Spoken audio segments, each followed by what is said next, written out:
Hello दोस्तों, नमस्कार। आपके अपने यूट्यूब चैनल में आपका स्वागत है।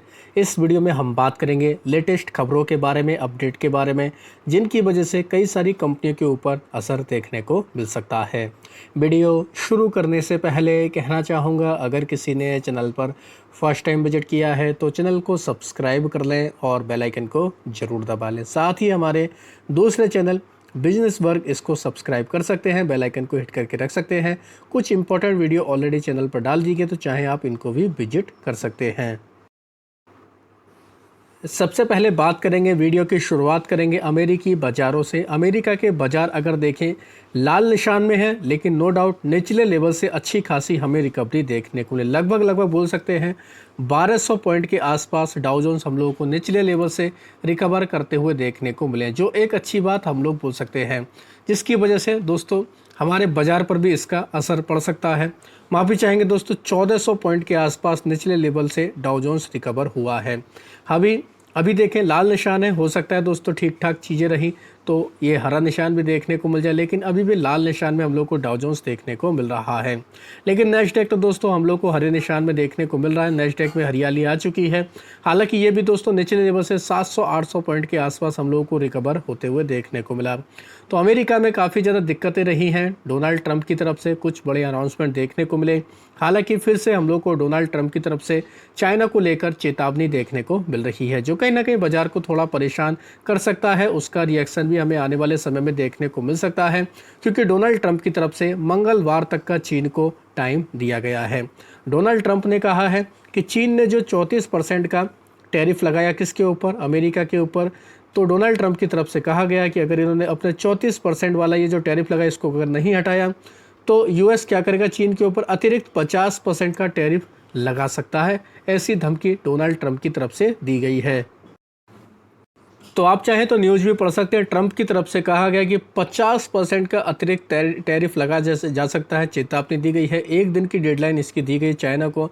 अगर इन्होंने दोस्तों रेसिप्रोकल जो इनका हमें मूवमेंट देखने को मिला था चाइना का यूएस के खिलाफ, तो इसको लेकर ये चेतावनी दी गई है। अगर दोस्तों नहीं किया जाता है चाइना की तरफ से इसको वापस, तो क्या ट्रंप फिर से 50% का और टैरिफ चाइना के ऊपर लगाएंगे, तो स्थिति काफ़ी गंभीर हो सकती है।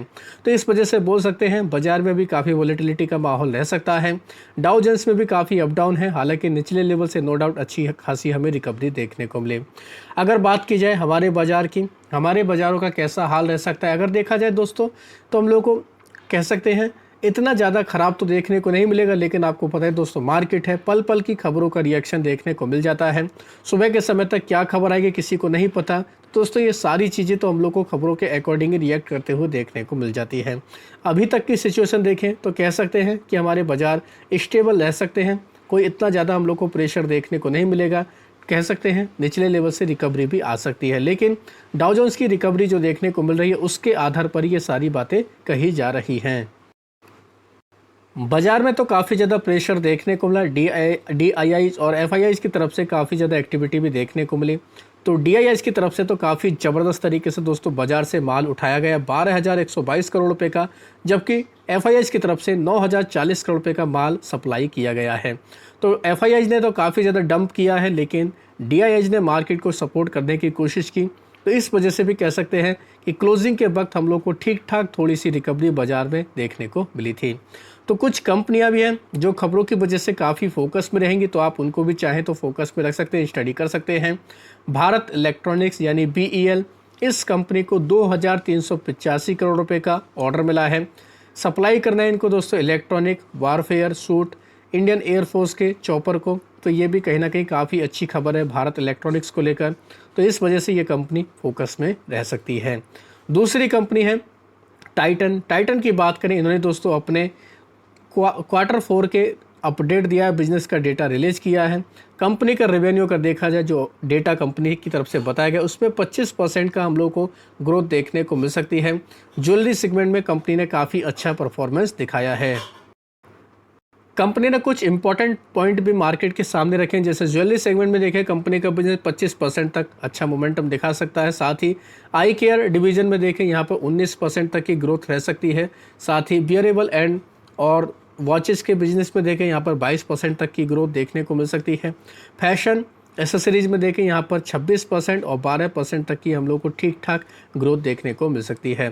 तो कहने का मतलब ये है कि ओवरऑल ज्वेलरी सेगमेंट में कंपनी ने काफ़ी अच्छा परफॉर्मेंस दिखाया है, तो इस वजह से टाइटन के ऊपर भी हम लोग को काफ़ी रिएक्शन देखने को मिल सकता है। इनके अलावा बात करेंगे महिंद्रा एंड महिंद्रा के बारे में, इन्होंने इनकॉर्पोरेट की एक सब्सिडरी, इसका नाम महिंद्रा एडवांस टेक्नोलॉजी रखा है। सिक्योरिटी सॉल्यूशन का ये कंपनी दोस्तों काम करने वाली है, इस वजह से ये कंपनी भी काफ़ी ज़्यादा हमें फोकस में देखने को मिल जाएगी। तो आप भी चाहें तो इस न्यूज़ की वजह से महिंद्रा एंड महिंद्रा इस कंपनी को रडार पर रख सकते हैं, इसको फोकस में रख सकते हैं। इसमें अगर देखा जाए दोस्तों, कंपनी शुरुआती तौर में करीब करीब कह सकते हैं 5 करोड़ रुपए के आसपास खर्च कर रही है। वहीं बात करेंगे दोस्तों केपीआई ग्रीन एनर्जी के बारे में। केपीआई ग्रीन में एक अपडेट देखने को मिला, इन्होंने टर्मिनेट किया है एक इनका 66.2 मेगावाट का C&I हाइब्रिड पावर प्रोजेक्ट था। कुछ बदलाव देखने को मिले इनके प्रोजेक्ट में, इस वजह से दोस्तों इन्होंने इसको टर्मिनेट कर दिया है। तो ये भी एक अपडेट केपीआई ग्रीन एनर्जी में देखने को मिल रहा है। इरेडा की बात करेंगे, इरेडा में भी कुछ हमें अपडेट देखने को मिले। इरेडा ने अपने Q4 के रिजल्ट से रिलेटेड अपडेट दिया है। 15 अप्रैल को कंपनी के Q4 के रिजल्ट आएंगे, तो इस खबर की वजह से अब ये कंपनी काफ़ी फोकस में रहेगी। हालांकि इसका बिजनेस का डेटा तो हमें काफ़ी अच्छा देखने को मिला था, लेकिन बाज़ार में काफ़ी ज़्यादा दिक्कतें रही हैं, इस वजह से इस कंपनी के ऊपर इतना ज़्यादा हमें पॉजिटिव असर देखने को नहीं मिला है। तो चाहें आप इन खबरों को डिटेल में स्टडी करके इन कंपनियों को काफ़ी ज़्यादा वॉच कर सकते हैं। ट्रेंड लिमिटेड की बात करेंगे, ट्रेंड में तो काफ़ी ज़्यादा प्रेशर था, क्योंकि कंपनी का जो बिज़नेस का डेटा आया था वो थोड़ा मिस करते हुए देखने को मिला। साथ ही बाज़ार में भी काफ़ी प्रेशर था, उसका भी असर देखने को मिला। अगर बाज़ार में रिकवरी आती है तो क्या ट्रेंड फिर से हमें खड़ा होते हुए देखने को मिलेगा, क्या ट्रेंड फिर से हम लोग को वापस करते हुए देखने को मिलेगा, ये भी काफ़ी इंपॉर्टेंट पॉइंट है। तो ट्रेंड को भी चाहें तो आप अपनी वॉच लिस्ट में ऐड कर सकते हैं। इनके अलावा बात करेंगे दोस्तों डीमेट अकाउंट की, अगर ग्रोथ की बात करें, डीमेट अकाउंट का जो डेटा देखने को मिल रहा है वो काफ़ी चौंकाने वाला देखने को मिल रहा है। बाज़ार में जो वॉलेटिलिटी है उसकी वजह से इसके ऊपर असर देखने को मिला। 23 मंथ के लो पर हम लोग को डीमेट अकाउंट का डेटा देखने को मिल रहा है। मार्च की अगर बात की जाए 2.04 मिलियन न्यू अकाउंट हम लोग को ओपन होते हुए देखने को मिले, यानी मोटे तौर पर कह सकते हैं 20 लाख के आसपास ये डीमेट अकाउंट हमें ओपन होते हुए देखने को मिले हैं, जो कहीं ना कहीं कह सकते हैं काफ़ी चौंकाने वाला आंकड़ा है। तो इसका असर किसके ऊपर पड़ेगा, खासतौर पर CDSL के ऊपर इसका हमें असर देखने को मिल जाएगा। इस वजह से चाहें तो आप इस कंपनी को भी डिटेल में स्टडी कर सकते हैं। इनके अलावा अडानी पोर्ट को लेकर भी एक अपडेट सामने आया है। अडानी पोर्ट ने शुरुआत कर दी है अपने ऑपरेशंस की। कोलंबो वेस्ट इंटरनेशनल टर्मिनल की अगर बात की जाए तो कंपनी की तरफ से इसको लेकर अपडेट दिया गया। कंपनी का यहाँ से दोस्तों ये हम लोग को पोर्ट शुरू होते हुए देखने को मिल गया है। तो ये भी कहीं ना कहीं अडानी पोर्ट के लिए एक अच्छी खबर साबित हो सकती है। ASM की लिस्ट में भी कुछ बदलाव देखने को मिले। शॉर्ट टर्म की लिस्ट की अगर बात की जाए, यहाँ पर दोस्तों 18 कंपनियों को ऐड किया गया, जिनके नाम देख सकते हैं।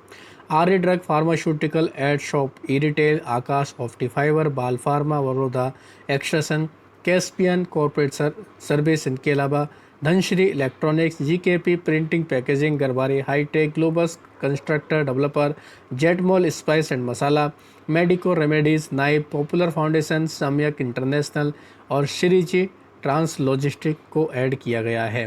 8 कंपनी शॉर्ट टर्म की लिस्ट से बाहर निकली, जिनमें Bijasan Explotech, Kalyan capital, Kiran Syntex, NACL industry, Newtech global, Ortin global, super iron foundry और यार्न सिंडिकेट का नाम है। इनके अलावा लॉन्ग टर्म की लिस्ट में 11 कंपनियों के ऊपर एक्शन हुआ है, जिनके नाम देख सकते हैं। Adinath exim resources, bike hospitality, Gallops enterprise, Indian link, chain manufacturer, Kiran Syntex, NACL industry, Newtech global, Priya limited, Russell India, square 4, project India, best leisure resort का नाम है। वाडीलाल एंटरप्राइज और वालियन कम्युनिकेशन, इनको स्टेज 2 में शिफ्ट कर दिया गया है। इनके अलावा 30 से ज़्यादा कंपनियों के प्राइस बैंड बदले गए हैं, जिनमें खास तौर पर क्यूरा टेक्नोलॉजी के ऊपर नज़र रख सकते हैं। 10% इसका प्राइस बैंड हुआ है। कनानी इंडस्ट्री का भी 10% किया गया है। वहीं प्रदीप परिवहन का 20% प्राइस बैंड किया गया है। बाकी और जो कंपनियां सबके प्राइस बैंड 2 या 5% देखने को मिल रहे हैं। तो चाहें आप इनको वीडियो को पॉज करके इनके नाम पढ़ सकते हैं। इनके आगे जो लिखा हुआ है वो इनका प्राइस बैंड देखने को मिल रहा है। तो आशा करता हूँ दोस्तों आपको ये वीडियो अच्छा लगा होगा। वीडियो अगर पसंद आया तो चैनल को सब्सक्राइब कर लें, बेल आइकन को दबा लें, ज़्यादा से ज़्यादा लोगों में शेयर करें। धन्यवाद दोस्तों, बाय बाय।